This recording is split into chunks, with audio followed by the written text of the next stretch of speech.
रामकृष्ण हरी मित्रांनो, काल होता रविवार म्हणजे आपल्या फेऱ्याचा दिवस. मग 4-5 वासरांना फेरे काढलेच पाहिजे. मग काय पहिला फेरा होता डमरूचा, नगरवरून आपल्याकडे आदत आलंय. मग डमरूचा फेरा झाला आणि डमरू नंतर मग आपल्याकडं वेपन आलेला होता श्रेयस शेठचा. मग वेपनचा पण फेरा काढला, शेठ आले होते. मग वेपन मस्त पळाला गोडीसोबत. तुम्ही पाहू शकताय फेऱ्याला खालून वरपर्यंत पूर्ण रान, अख्खं मातीचं रान आहे आणि मातीच्या रानाला वासरू चांगलं पळालं गोडीसोबत. त्याचा दुसराच फेरा होता आणि मग त्याचा फेरा झाला. त्यानंतर ना मग आपला हरण्या होता बार्शीवरून आलेला. बार्शीवरून जो हरण्या आलता तो 1 नंबर गती लावते मित्रांनो. बघू शकता तुम्ही खालून वरपर्यंत वासरू पूर्ण ट्रेन झाले. आपल्याकडे 2 महिने असल्यामुळे ना त्याला पूर्ण आपल्याला ट्रेनिंग देता आले सगळं आपल्या हिशोबाने आणि वासरू 1 नंबर पळालं वरपर्यंत.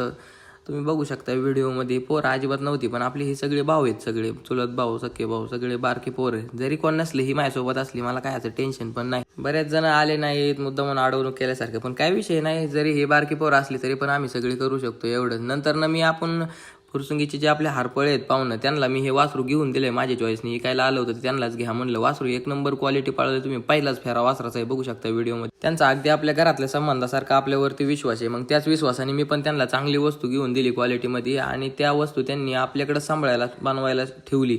म्हणले तुम्हीच त्याला ट्रेन करू शकता. ठीक आहे म्हणलं आणि पहिलाच फेरा काढला. बघू शकता मालक एकदम खुश झाला मित्रांनो. पैसा वसूल वासरू आहे. तर आयडीला नक्कीच फॉलो करा. जय श्रीराम.